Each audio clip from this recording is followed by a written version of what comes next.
जिलॅटिनचं मला कॅरेक्टरिस्टिक सांगा रे. जिलॅटिन कसं आहे? Gelatin is a hydrophilic nature, tasteless, colourless का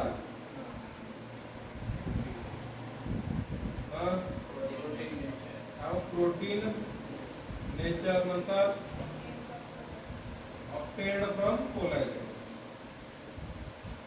एवढे काय त्याचे कॅरेक्टरिस्टिक्स आहेत जिलॅटिन. तर जिलॅटिनचे नेमके दोन टाइप्स कोणते ते पाहायचं. टाइप ए जिलॅटिन आणि type B जिलॅटिन.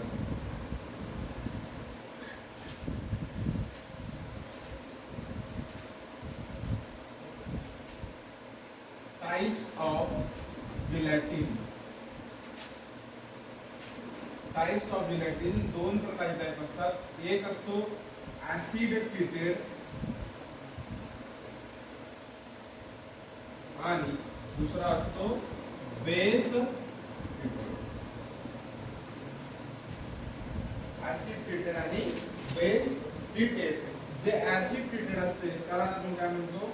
Type A gelatin. आणि बेस ट्रीटेडला काय म्हणतो? Type B जिलॅटिन.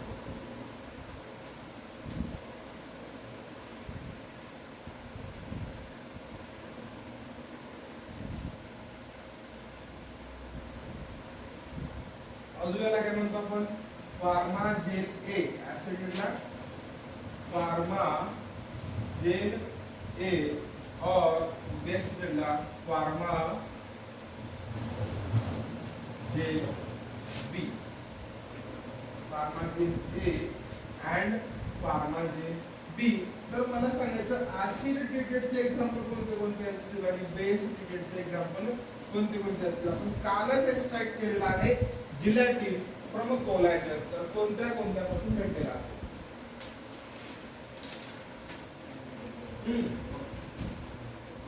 आपण स्किन्स घेतल्या, बोन घेतले, तर ट्रीटमेंट केली तर कोणत्या कशाचा असेल? पोर्क कशामध्ये?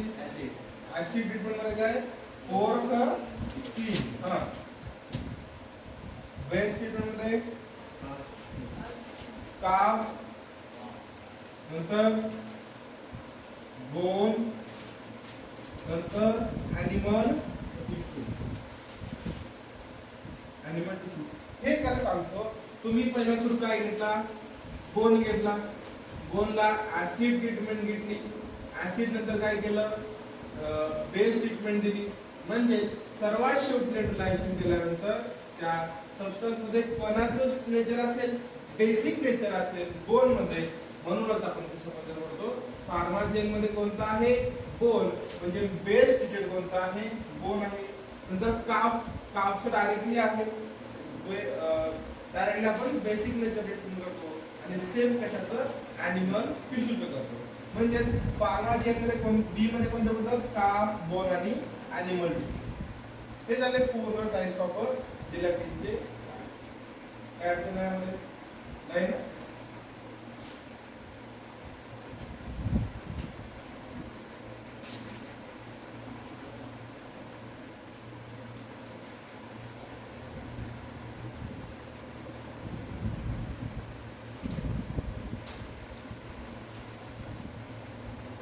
यामध्ये नेक्स्ट पॉइंट आहे isoelectric point.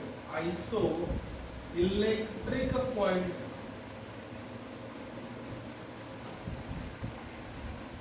Isoelectric point म्हणजे काय तुम्ही सांगू शकताय? आयसो इलेक्ट्रिक पॉइंट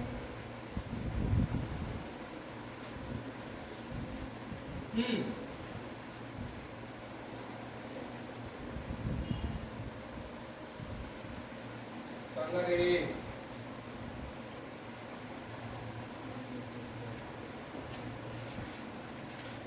बघा इकडं आयसो आणि इलेक्ट्रिक पॉइंट असा सेम पॉइंट, असा सेम पॉइंट, त्या पॉइंटला काय होतो?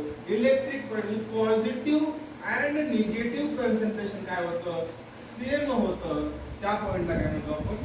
आयसो इलेक्ट्रिक पॉइंट. असा पॉइंट ज्या कंडिशनला इलेक्ट्रिक पॉइंटवर हे पॉझिटिव्ह आणि निगेटिव्ह कॉन्सन्ट्रेशन सेम होतं त्या कंडिशनला काय म्हणतो आयसो इलेक्ट्रिक पॉइंट. यामध्ये हे आपली सोरेनसन स्केल असते. यामध्ये हे 7 आहे इकडून 1 to 14 बरोबर.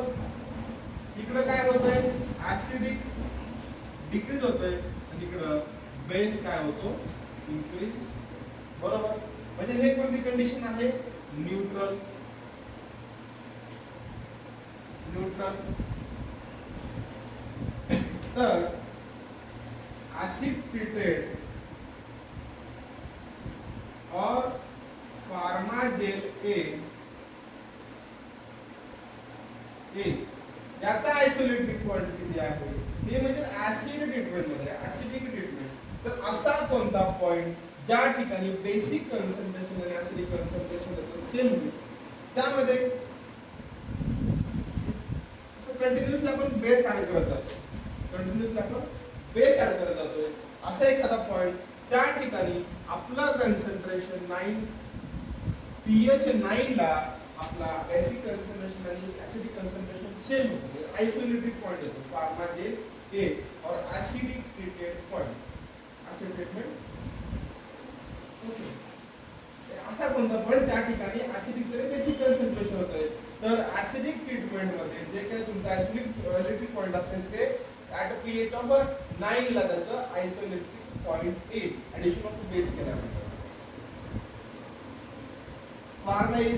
फार्माजेल ए चं pH किती असेल 9.0 हे काय झालं त्याचा आयसोइलेक्ट्रिक पॉइंट. नंतर बेस ट्रीटेड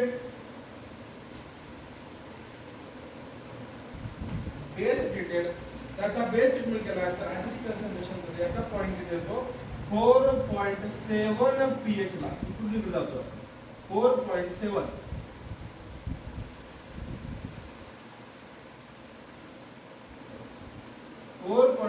pH ला फार्माजेल बी म्हणजेच काय बेस ट्रीटेड जिलॅटिन याचा आयसोलेटेड पॉइंट किती असतो 4.7 pH. समजलंय.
नंतर आहे evaluation test for a gelatin. आपण जे काही जिलेटिन घेतले ते चांगल्या दर्जाचं आहे का नाही, आपण जे पॅरामीटर यूज करणार आहोत जिलेटिनला ते यूज करण्यासाठी क्वालिटी क्वांटिटी चेक करण्यासाठी आपण काय करतो, त्याचं पॅरामीटर चेक करतो, इव्हॅल्युएशन करतो जिलेटिनचं, ते आपलं योग्य पॅरामीटर मध्ये आहे का नाही. नंतर नेक्स्ट पॉईंट लिहा, evaluation test of a gelatin. Evaluation test of gelatin. जिलेटिनच्या कोणत्या कोणत्या इव्हॅल्युएशन टेस्ट आहेत, दोन येतात. एक येते पहिली important Bloom strength, Bloom strength, आणि सेकंड येते विस्कोसिटी. आपण जे काही जिलेटिन आपण प्रिपरेशन करण्यासाठी घेणार आहोत कॅप्सूलचं, त्याच्या अगोदर आपण काय करतो, जिलेटिनची ब्लूम स्ट्रेंथ फाइंड आउट करतो आणि नंतर विस्कोसिटी पण फाइंड आउट करतो. समजा जर ते जिलेटिन त्या कंडिशन मध्ये येतंय तर आपण त्याचं फॉर्म्युलेशन करतो, जसं काही कॅप्सूल फॉर्म्युलेशन साठी आपण त्याचं. तर पहिली टेस्ट घ्या, Bloom strength test. Bloom strength, Bloom strength test. सगळ्यांनी लक्ष द्या पुढं की ब्लूम स्ट्रेंथ कशी आहे.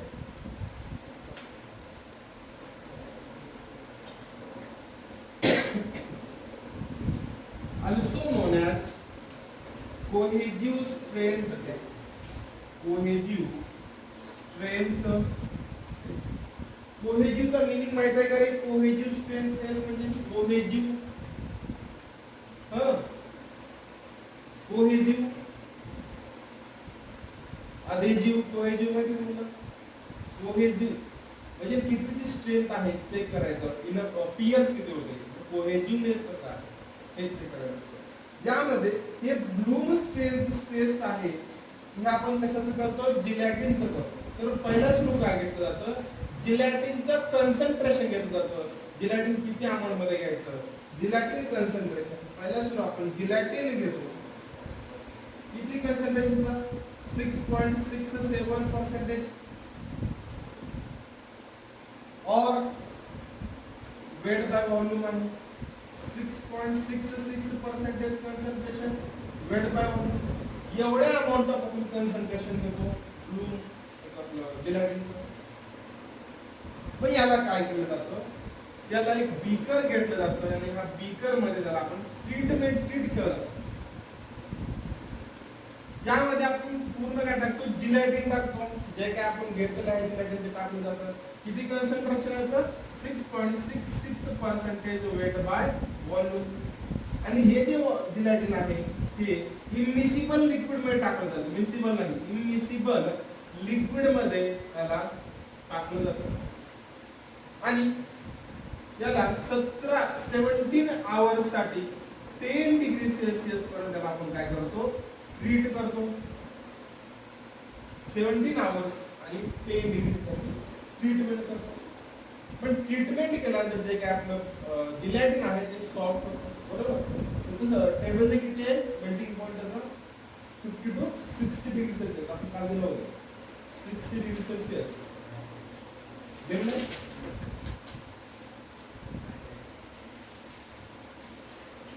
नाही ना, ठीक आहे. मेल्टिंग पॉइंट ऑफ जिलेटिनचा 60 डिग्री सेल्सिअस. तर लक्षात द्या, आपण एखादा कंटिन्युअस लॉंग टाइम साठी एखाद्या कोणत्याही सबस्टन्सला हीट करतोय, त्याला हीट टेम्परेचर कमी ठेवायचं. आपण 17 तास करे, बरोबर का नाही, 17 आवर्स साठी 10 डिग्री सेल्सिअस आपण काय करतो, त्याला हीट करतो. मग हीट केल्यानंतर जे काय आपलं जिलेटिन आहे त्याला आपण एका ट्रे वरती काय केलं जातं, पसरवलं जातं. ओके, पसरवल्यानंतर आम्ही यावरती काय करतो, प्लास्टिक प्लंजर ठेवला जातो. प्लास्टिक प्लंजर ठेवला जातो आणि त्याची डायमीटर किती असते, इनर डायमीटर लेस दॅन 0.5 इंच एवढी काय असते त्याची डायमीटर असते. आणि यावरती आपण काय करतो, वेट ठेवतो.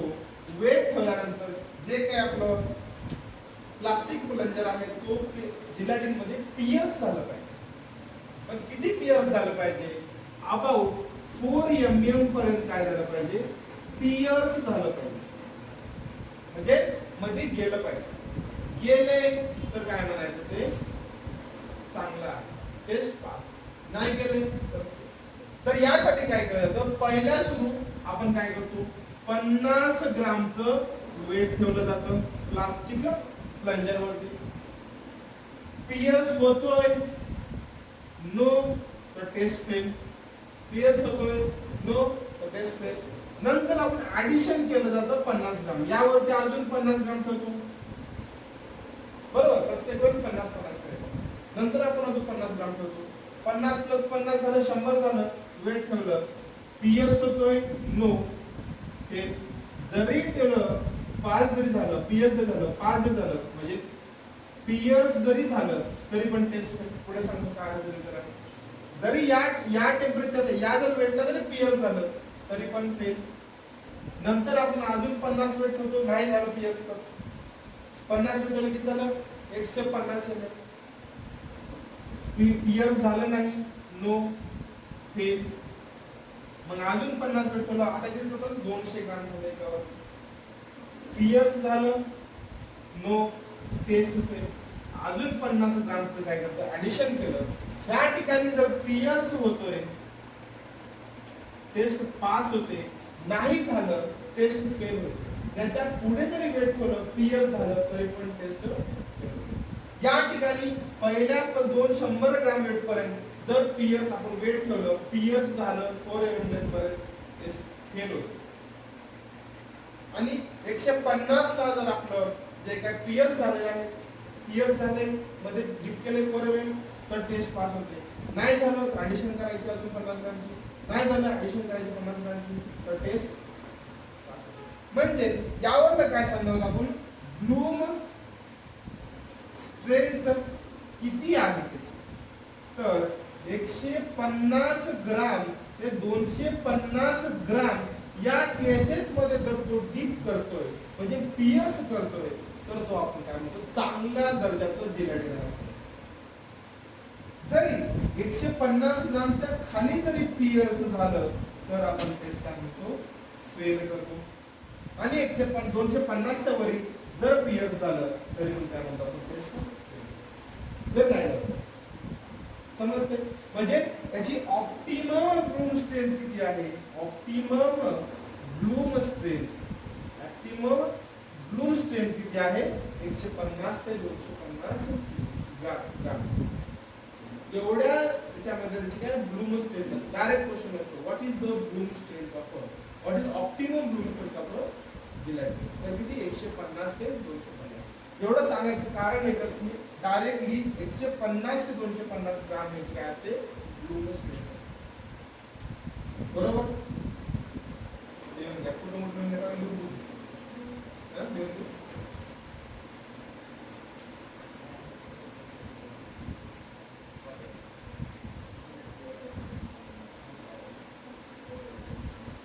एडिट टाका ब्लूम स्ट्रेंथ टेस्ट.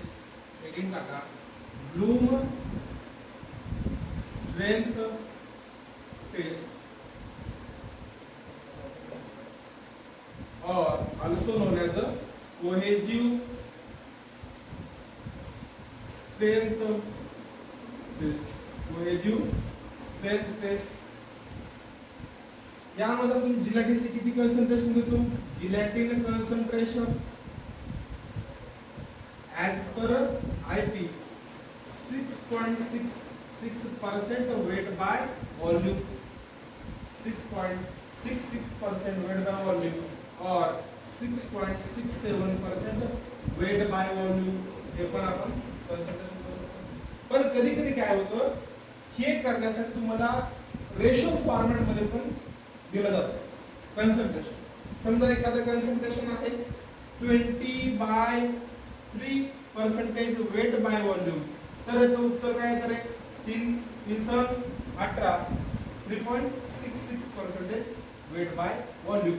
असं पण फॉर्मॅट मध्ये देऊ शकतो. 20/3% वेट बाय व्हॉल्यूम पर्सेंटेज मध्ये पण देऊ शकतो. Gelatin concentration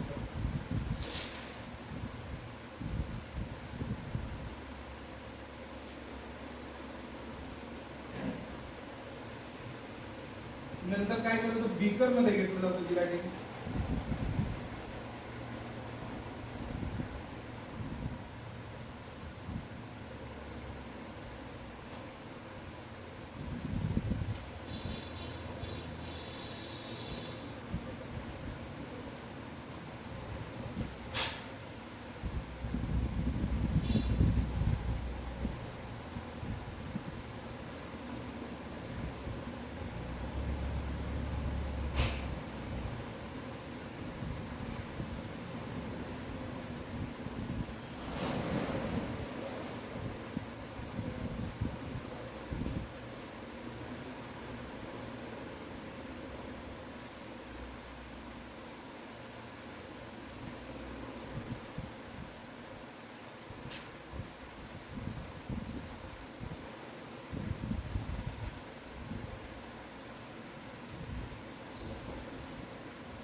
Treated gelatin take for test.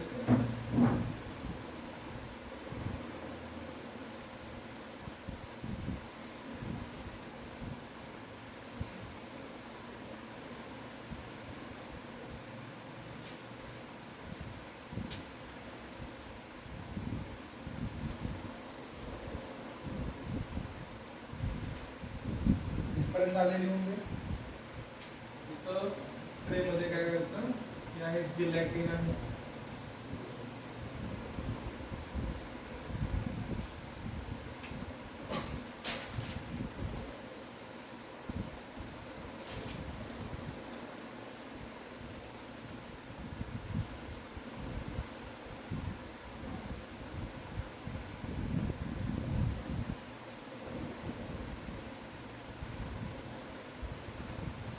NMT माहिती का रे फुल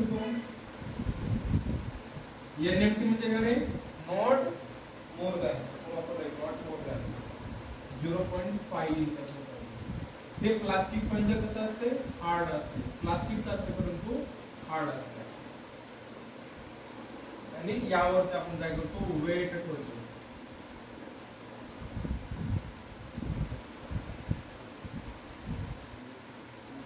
जर 4 mm डेप्थ पर्यंत पियर्स पास म्हणजे किती mm पर्यंत पियर्स केलं पाहिजे मला विचारलं जातं. 4 mm डेप्थ पियर्स म्हणा किंवा पेनिट्रेट म्हणा.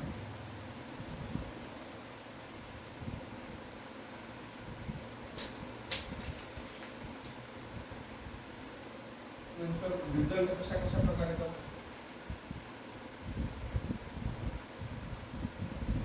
50 ग्राम पहिला 50 ग्राम ठेवलेला आहे.